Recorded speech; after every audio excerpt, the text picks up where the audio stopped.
Hello, Daphne here with an interesting subject for you. At least I find it absolutely amazing, an amazing subject. And it's something that's near and dear to all of our hearts. And so the title of this video is Barter to Bitcoin, a fascinating history. From the beginning of time, when cows and cowrie shells, those are seashells, were used as a form of payment inside a system known as bartering exchanges, all the way up to today's cryptocurrencies, the substance known as money has evolved and changed significantly over the ages. The invention of money took place before the beginning of written history, 10,000 years of tracing its evolution is truly a fascinating subject. But before we get started on this road of the history of money, I'd like to invite you to join my Facebook group. It's an amazing group. We believe that everybody who has a desire to travel should have the ability to do so wherever and whenever they so choose. We provide the inspiration and the resources, and I hope that I add a personal touch to exploring different destinations all over the world. What is money? It is an article or substance used as the medium for means of payment.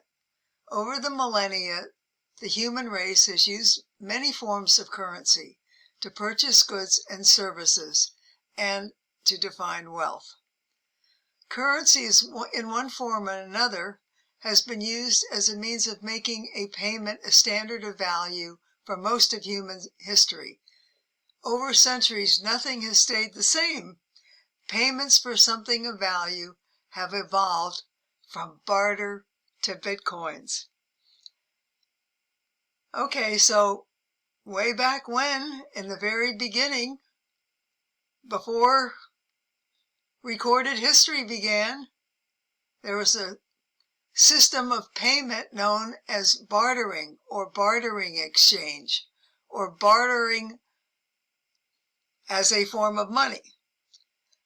Tracing forms of payment, the first in the world was definitely bartering, which dates back to 6000 BC. Historians tell us that it was the Mesopotamian tribes, then Phoenicians, who were the first to use bartering as a system to make payments for an exchange of commodities such as food, weapons, animals, cows. Yep. Cows were popular in those days as an exchange item. Then along came metallic money. It is interesting to note, after the days of bartering, the next step in the evolutionary process of money was created for payment of goods and services. With progress of human civilization, commodity exchanges used a form of money which became metals, such as gold, silver, and copper. These were the main substances for money throughout the major portion of recorded history. The first place in the world manufacturing coins can be traced to is Lydia. Don't get confused with Libya, that's Lydia. It's a portion of what we know today as Western Turkey. Almost 5,000 years ago, the first known currency, the Mesopotamian shekel, was invented. Next came paper money. Oh yes, the good old paper money. And guess who invented paper money? It was the Chinese in 1790 BC. Those Chinamen halfway around the world created paper money. After many centuries from that date, the population began using part of their money, or I should say putting part of their money as deposits in banks to be used in the form of writing a check. Of course, we all know the check is not actually physical money, but it does perform as actual money. I found this interesting. Did you know the amount of the largest check ever written? It was a big one. According to Celebrity Net Worth, the largest amount ever paid by a check was $9 billion. That's billion with a B. It was written in 2008 by Japanese-based investment bank Mitsubishi to pay for 21% ownership in the then struggling Morgan Stanley. The deal was struck on a holiday weekend, and because Morgan Stanley required the money as soon as possible, it was determined that a check was the fastest way to deliver it. Okay, then along comes credit card money.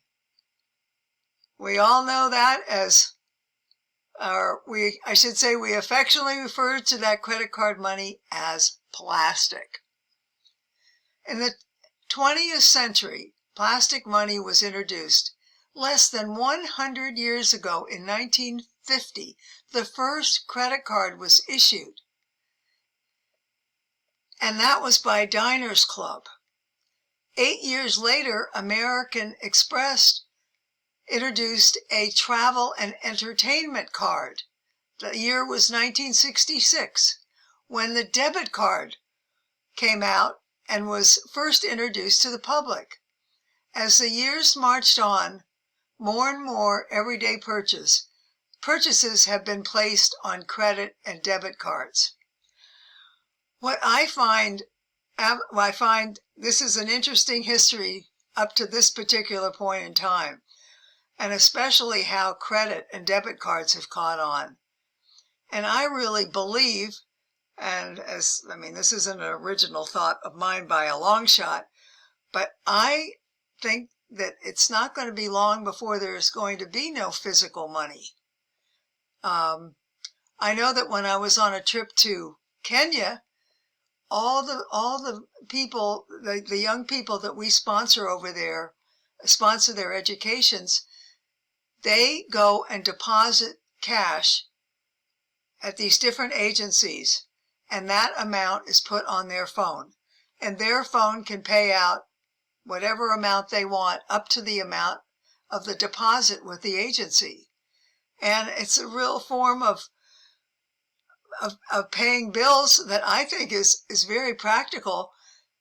Another really big advantage it has is that it can't get stolen, because even if you lose your cell phone, you still have to have a series of passwords in order to access your money. And so I wonder how long it'll be until money completely goes out of existence.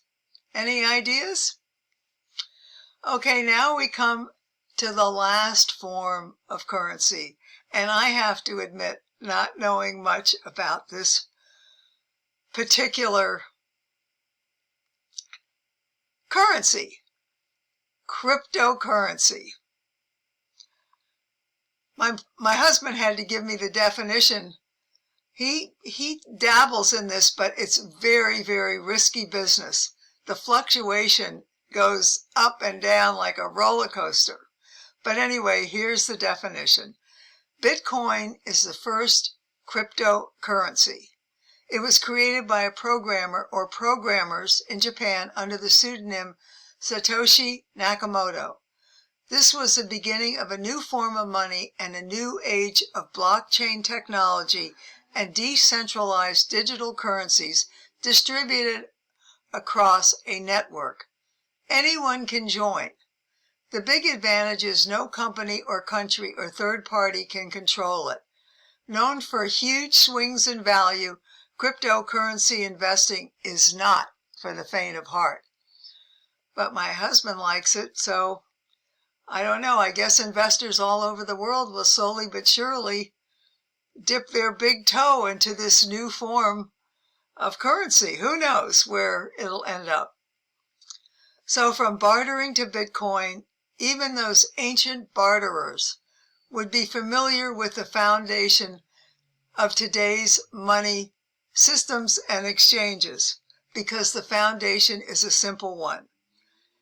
Something of value for something of value. And that is the basis of money and the value of money since time began.